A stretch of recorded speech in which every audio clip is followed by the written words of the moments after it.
everyone, Fluffy Cat here. Before we begin, don't forget to leave a like, leave a comment, and hit the subscribe button with your tongue, cause why not? And welcome back to Cinderella Phenomenon. Now, of course, for the next few months, or for however long I have for this semester, I just got back into college, people, okay? On the 27th of August of this month. And I am just barely gonna keep up with YouTube, so the videos are gonna be a little bit shorter than they usually are. So my 1 hour from To the Moon are now gonna be 30 minutes, and the cat reviews are gonna be, I guess, every other week, depending on how I want to do it. But I know I'm gonna have Fridays, Saturdays, and Sunday off, so those are gonna be maybe my days to record. Don't look so dour, Catherine. You've quite become the accomplished woman. Have I, Karma? Have I? Karma gestured towards me, and I flushed, unsure of what he is talking about.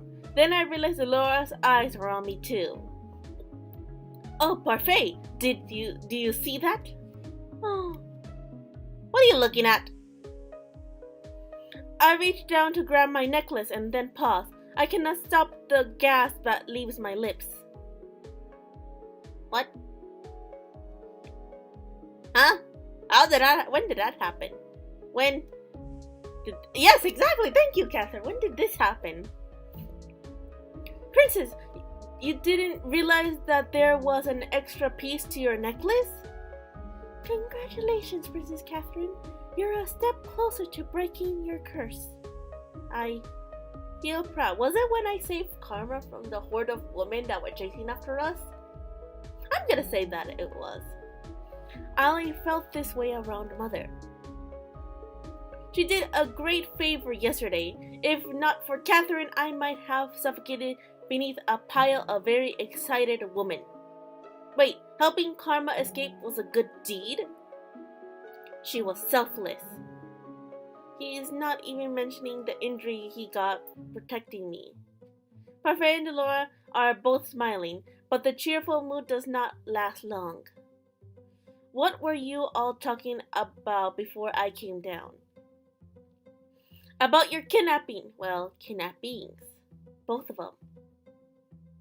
It looks like we have a serious problem on our hands. Didn't we have them before?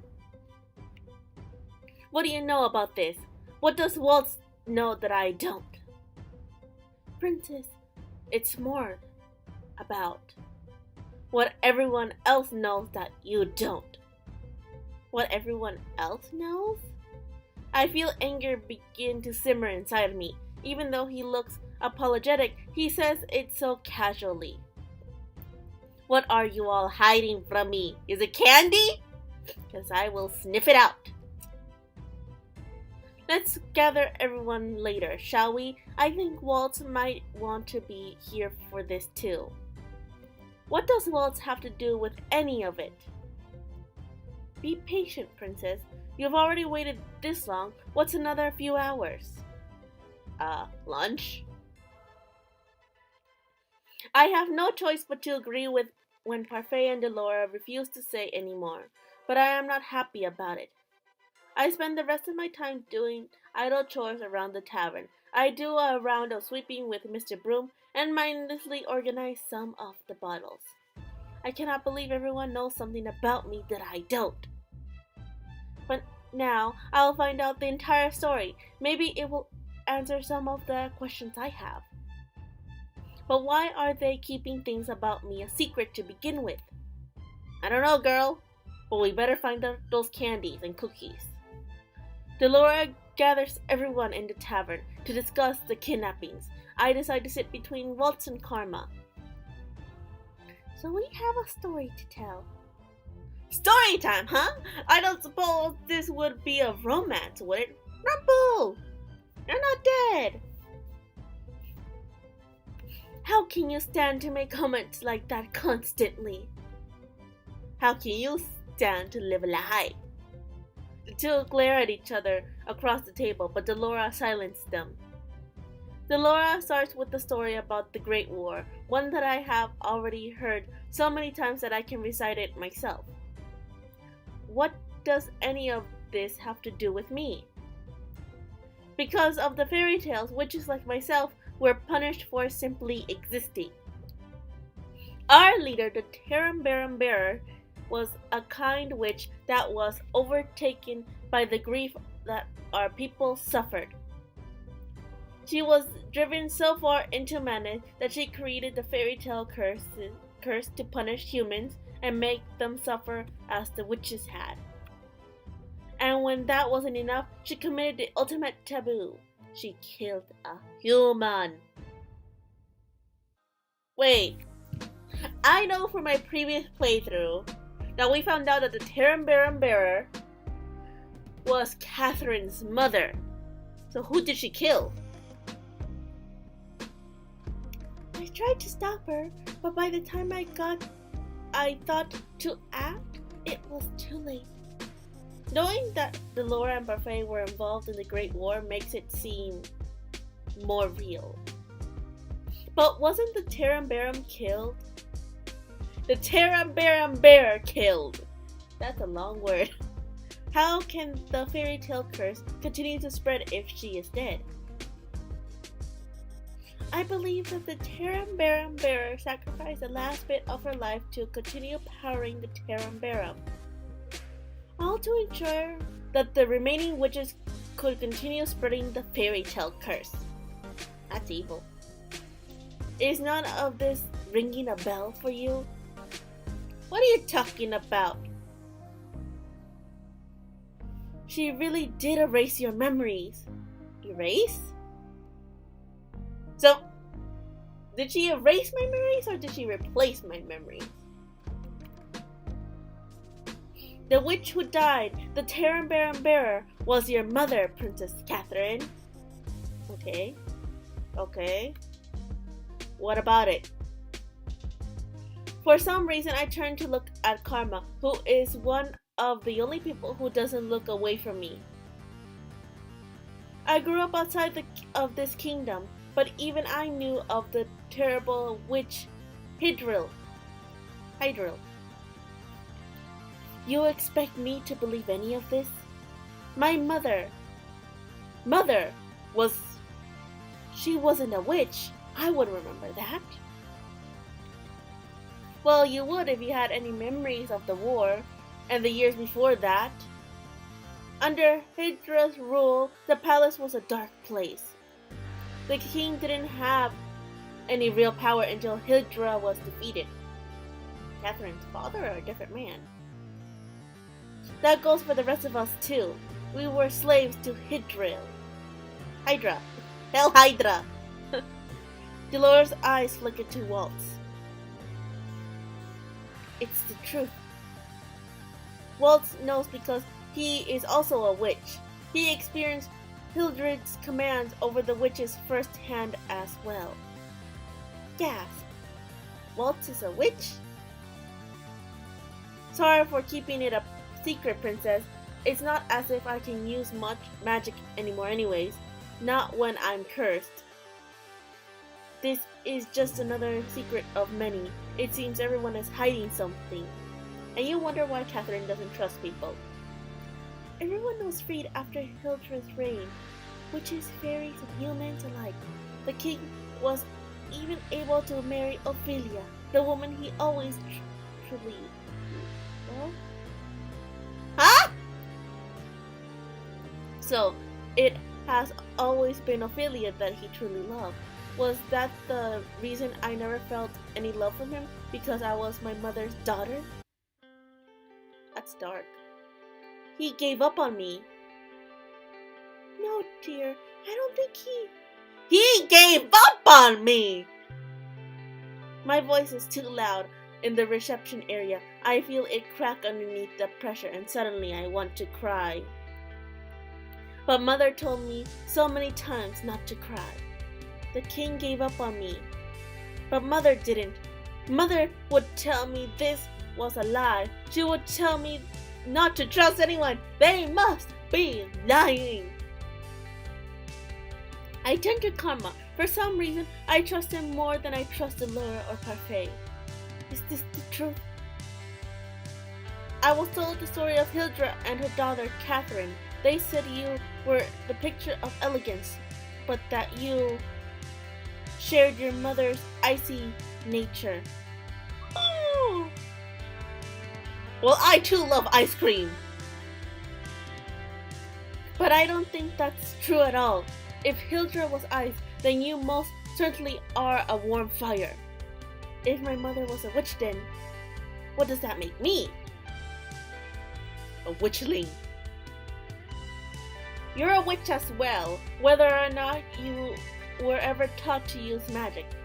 On your becoming birthday, you will become the Tarambaram Bearer. Do you realize how ridiculous this all sounds? That name, for instance, because it's incredibly long and hard to pronounce. Me, a witch. The king never said anything. And now I cannot even ask him if this is the truth because I am cursed. And why would you even curse me? We didn't want a repeat of the tragedy, Catherine. I sat on your shelf for almost a year, princess.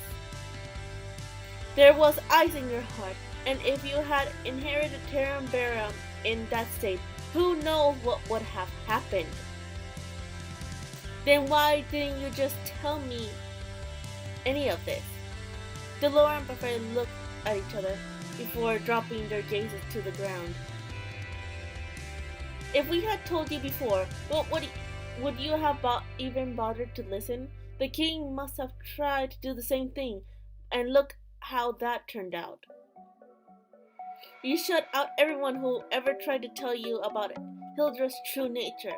That is probably true. Even now I am having trouble believing that they are telling me the truth. The whole world feels as if it is collapsing around me. I need to escape. I need to go out and be somewhere else, but why are the witches looking for me? You are the heir to the Tarambaram. No doubt the evil witches want you on their side so they can continue wreaking havoc in Agiela with the fairy tale curse. The men that were looking for you, Catherine, were not witches though. They were knights.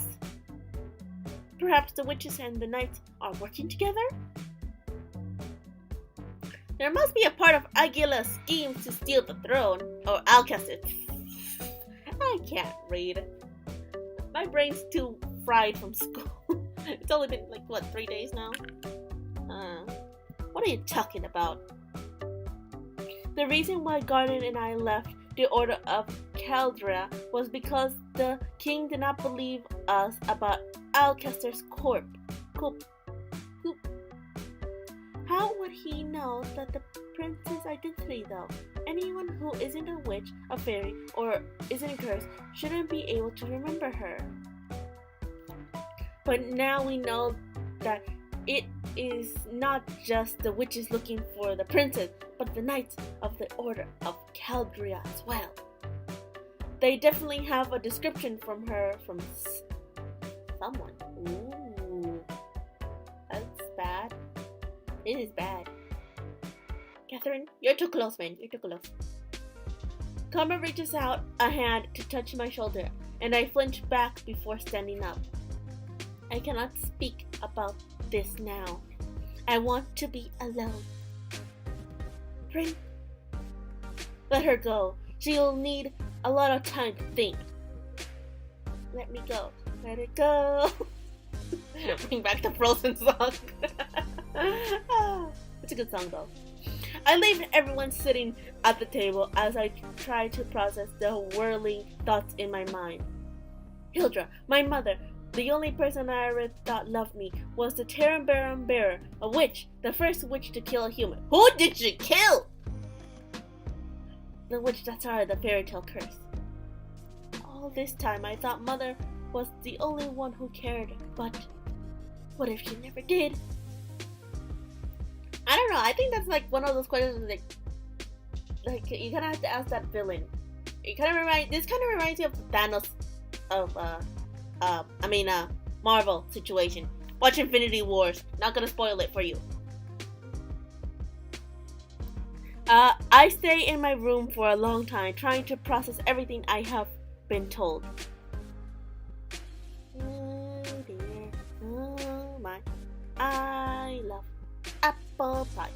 Days go by before I decide to leave the tavern again to watch Karma practice with the knights. These last few days, I felt hollow. Maybe seeing the normal practices will help me feel better. Maybe it will make things feel like nothing's changed. I highly doubt that. When I arrive at the forest, however, only Karma is standing in the clearing. He is standing through the trees as if he sees something there, but his expression is solemn, almost sad. Eventually he sighs, shaking his head before turning in my direction. I caught you by surprise! Boo! Catherine! I prepare myself for a response, but find that no words come to mind. I have not spoken to Karma since the talk about Mother and the witches, and any of the ease I felt with him before has slipped away. Good. Still, I came here on my own, and I cannot just stand here being mute. You can. Sign language. I say the first thing that comes to mind. Where are Jurian and Garland? I'll only train with Garland. Jurian is on patrol duty tonight. He'll be here later. I just came early. Did you? It seems you did too. What is it, man? Catherine, are you okay? I'm sorry I haven't been by to see you. It is not as if you owe that to me. I don't owe it to you, but I truly wanted to. I've just been busy these last few days, scouting the town for information. As much as I want you to come with me. Oh, come with me. Willy Wonka reference. Why would you ever have wanted to pair up with someone like me anyway? Thankfully speaking, we chose him. So, why, princess, that's because I'm bitter and cold, and I even thought, though I want to change, all I can think about is myself. And I want a cookie. But now, I want to change because I do not want to be the same as my mother. Isn't that selfish? Maybe so, but I believe you are being selfish for the right reasons. Kind of reminds me of the situation I had with Rumple. Don't die on me, Karma, please. An entirely selfless person can't survive in this world. Before we can make others happy, we have to be happy ourselves. Okay. Happy. Ourselves? Like having a cookie? Yes, an angry person holds resentment towards everyone, and it mars whatever good deeds they seek to do. Huh, never seen that word being used like that. That is why I cannot complete my good deeds. Wrong, you've already got one done by saving you. Recognizing the need for change is always a good thing, Catherine. Regardless of the motivation, you are trying to become a better person. That is what matters. He takes a step towards me, then puts his hand on my shoulders and leans down until I can look right into his eyes. Karma's serious expression startles me as much as his touch. Oh dear, I don't like where this is going. It is never too late for anyone to change. You've taught me that. What? How could I have taught Karma anything? Do you mind if I tell you a story, Catherine? Sure, go ahead. He is sending to close. Sure. With his face so close, all I can do is stare right into his eyes. Karma's hands tighten on my shoulder, and a few moments I feel a slight panic rising in my chest. Then Karma steps away from me with a rough shake of his head. Karma? Next time I do that, Catherine, feel free to push me away. I thought you were gonna hug me. But I'm starting to think you had other things in mind. Karma, you dirty thinker. What? It's better that way. Oh, so you weren't gonna give me a cookie? How rude. What does he mean by that? You never answered. Will you listen to my story? Alright. Once upon a time, in a land far, far away, there lived a crown prince from a kingdom called Brugantia. Okay. Brugantia is one of the neighboring kingdoms, so this isn't make-believe. His name was Claude. I'm not gonna read that whole thing, but I'm gonna do my best. Claude Attic-Redi Matus Alamote. That's how you pronounce it. But because the name was such a mouthful, he settled for an acronym as a nickname, at least around the palace where it was accepted. Wait. Karma, that's you! See? She got it. Claude Ascrit Karma? Prince Claude was a man who flaunted his beauty and talents to all he met. He often used his title to get what he wanted. Wow, sounds like a rich spoiled brat. Was that you, Karma, before? Prince Claude was a selfish man who felt he was entitled to everything that he had. He was vain and often left his castle unattended so that he could avoid his responsibilities. Then one day, he chanced upon a beautiful maiden in the town square. He laid her around the entire day, being as charming as he possibly could. And then at the end of the day, he asked the woman to be his lover. You have an ex too? She agreed, but their time together did not last long. Only weeks later, Prince Claude threw her away as one throws away an object and broke the woman's heart, and she cursed him. Oh. That beautiful maiden was a witch, but Prince Claude found out too late. Oh, that does sound like Beauty and the Beast. The witch said she would make his beauty, his vanity, a curse. To make even beauty a curse.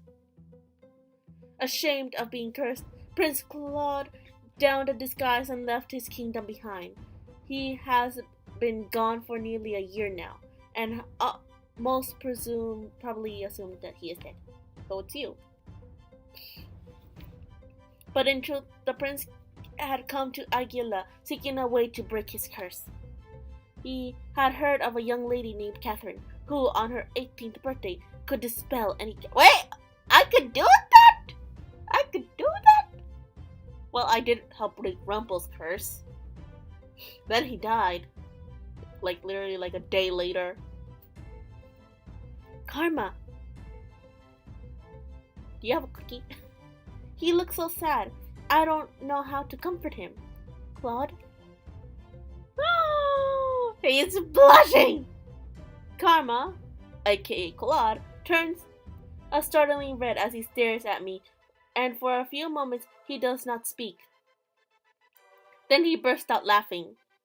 I stare at him in shock, not understanding his reaction. I feel myself flush. Isn't that your real name? Gosh, man, you're making this so embarrassing. Oh my gosh. Oh. No, darling, it is. But hearing you say my name, well, it sounds so much softer out of your lips. I rather like it. Then I won't call you that then. My cheeks are warm again. How is it that he is always able to make me feel this way? I will call you by that name if it makes you so happy. Oh, Catherine, you're a good friend. Let's make it a secret between the two of us. I'm still Miss Karma here. Besides, I'd rather keep that name for my ears only. It makes me feel more special that... Oh my gosh. More special? I want to be special too if you give me a cookie. At that moment, Garland shows up for practice, and Claude politely excuses himself. I watch the two of them trade blows. Claude favors his other hand, but his blows are still come quickly, even with his injury. The more Claude tells me, the more I realize that he's, like me, a noble cursed for being selfish. Selfish? I said selfish. I said shellfish instead of selfish. Oh. But how do I help break his curse? Why can't he tell me? Maybe because there's nothing else to tell? I mean, I feel that's about everything. As practice is drawing to a close, Claude asks Garland the usual question. Have you confessed to Jurian yet? Garland only shakes his head in reply. The two men sheath their swords. Garland looks almost sad as he turns to make his way back into the tavern. He likes her, and yet he won't say anything. Why is that frustrating me so much? You can write a letter, Garland. Write a letter! Garland!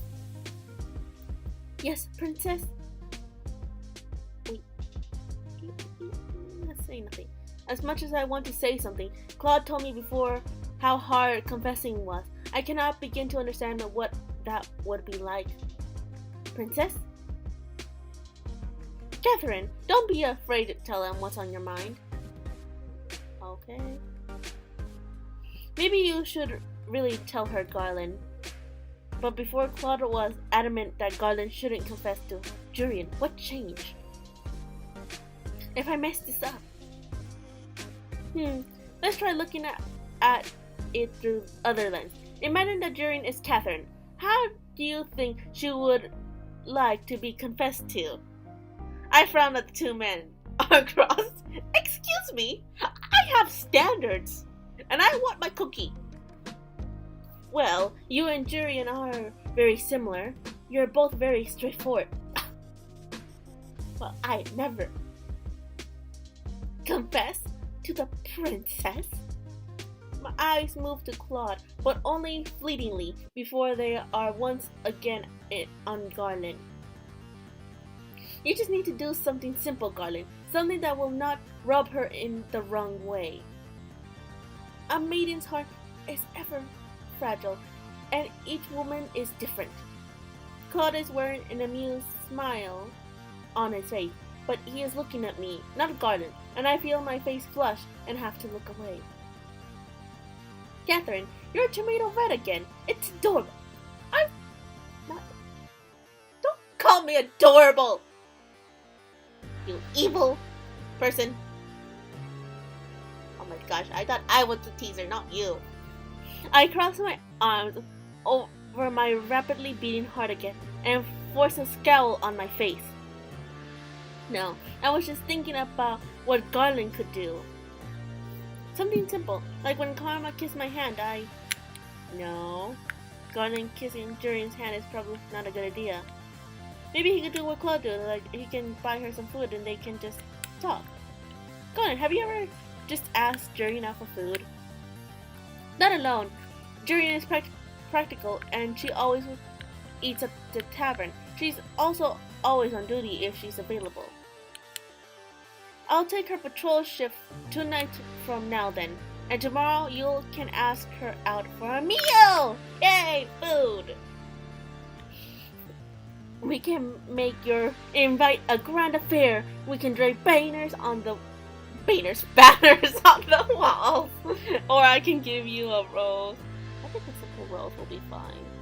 I think a simple rose. That sounds like a terrible idea. I am offended. I feel like if I do something like that for Julia, she would get embarrassed and punch me. Sounds like another lady. Hey! At least I punch hard. Claude grins at me, but I just roll my eyes. Garland, just ask her normally, and then when you are out and alone together, you can confess. And we'll make sure you have the time to do it. I'll purposely come later to practice tomorrow night, so you can ask her out for that date. How does that sound? I don't know. You two really think I can do this? That depends. You just have to ask the question. Whatever follows will at least be an answer.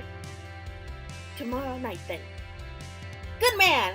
I'm sure it will go swimmingly. I hope so. Or I could drown. You won't drown, Garland. Garland excuses himself with a nervous smile before Claude turns to me, expectingly with a mischievous grin. Now, Catherine, we'll come here early tomorrow and spy on them. We need to scope out a good spot. Seriously? Spy on them? Of course! We need to make sure that our efforts pay off. I don't think we should. You don't want to see how it plays out? I mutely shake my head, unable to put my emotions into words. For some reason, I imagine myself in jury's verdict. It feels too personal. Claude's likeliness suddenly sprung into mine, and I feel my face grow hot again. Catherine, you've been oddly out of it today. Claude reaches a hand toward me, then abruptly pulls away. I stare as he smiles at me, almost sheepishly. The conversation between us dies, and we return to the margin.